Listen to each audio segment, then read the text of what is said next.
Hello, my name is Stephen York. I'm the pastor of the Stonington United Methodist Church in Stonington, Maine. This week I preached on transformations, the ordeal of change.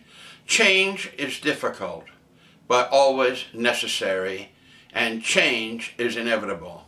One of the things I like about stories in the Bible is because it portrays people for who they really were and how through encounters with grace and with the presence greater than themselves, they were able to see change come into their lives. Of course, not everybody in the Bible changed, but there are many great stories, including the one that I preached on this week about Jacob, the grandson of Abraham. Abraham is considered the father of faith for three great world religions, for the Islamic people, for those who are Jewish, and for those who are Christian. I invite you to watch this week with an eye not only for the story and the storyline from Genesis, but for a line listening to your own hearts on the possibility of change that you might need.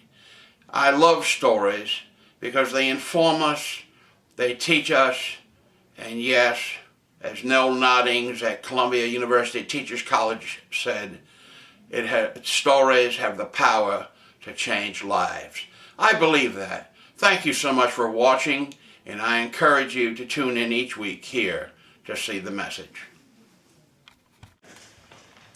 Literally from the Greek, the word transformation means to change the form of.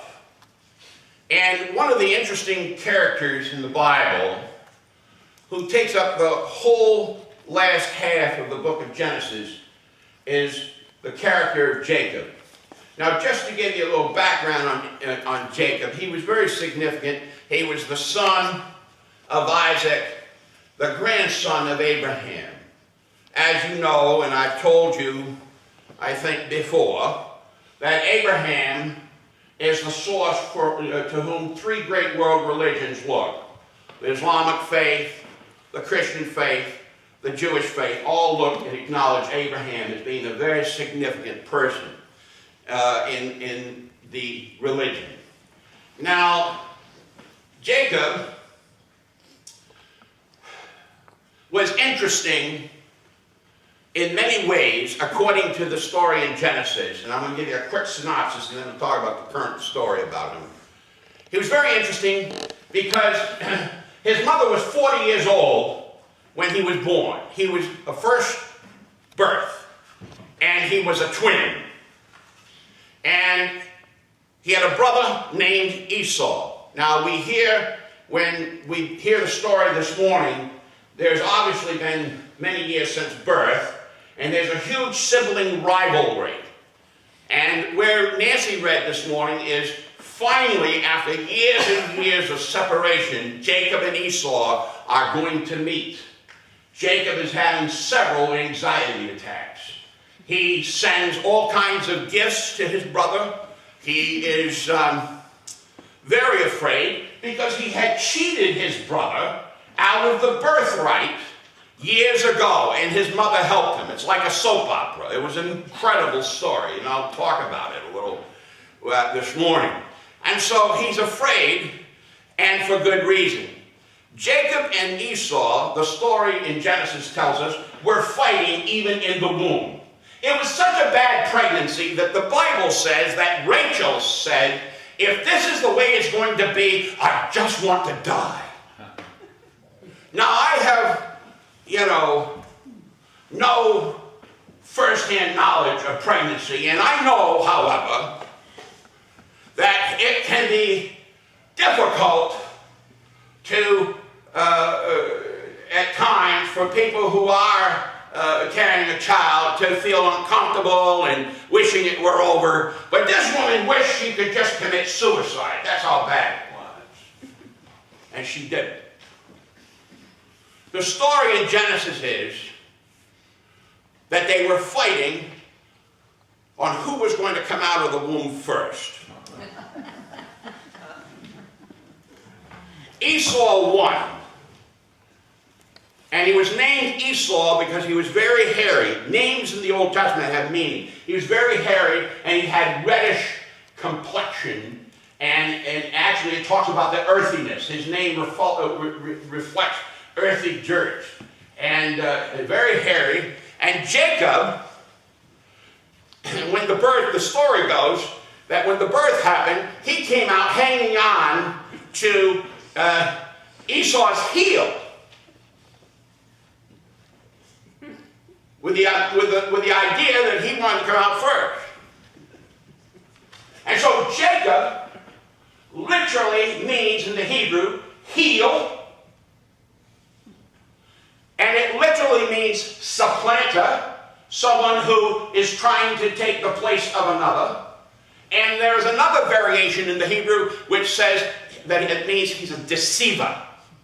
Let me tell you, names have great power in a child's life. Be careful what people name children. His character early on matched his name. In the very beginning, Jacob and Esau, we see early on in the story in Genesis, where they are actually, Jacob is sort of an indoors person and seems to be cultured and not very interested in the outdoors. And Esau was differently cultured in that he was an outdoors person. He was a hunter. And one day, Jacob's inside cooking this savory stew, and Esau comes in hungry and says, "Feed me." And Jacob, being the trickster that he was, said, "I'll feed you if you give me your birthright." And Esau, not having the capacity for delayed gratification, said, "What good is a birthright to me if I die anyways? So feed me, it's yours." Now, the birthright simply meant that he would get first dibs on the family estate. He would be the patriarch. Remember, it was a patriarchal system. He'd be in charge of the family. So when he swapped for a mess of stew, he'd get up a lot. But I guess maybe he didn't really know or believe that his brother was going to do this to him. But whatever, it was a horrible sibling rivalry. This week I was in Bangor teaching, and though I try not to watch television, I was sitting in the Hampton Inn and the television set's on, and God, they play it so loudly, how can you miss it? And I heard, my ears heard, and I glanced up to CNN, and I saw that guiding light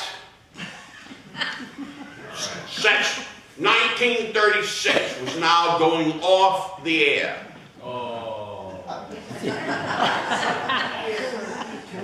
It began on the radio. And after all these years, it had determined that there was not a sufficient audience to follow that program, because people were watching reality shows and talk shows on television.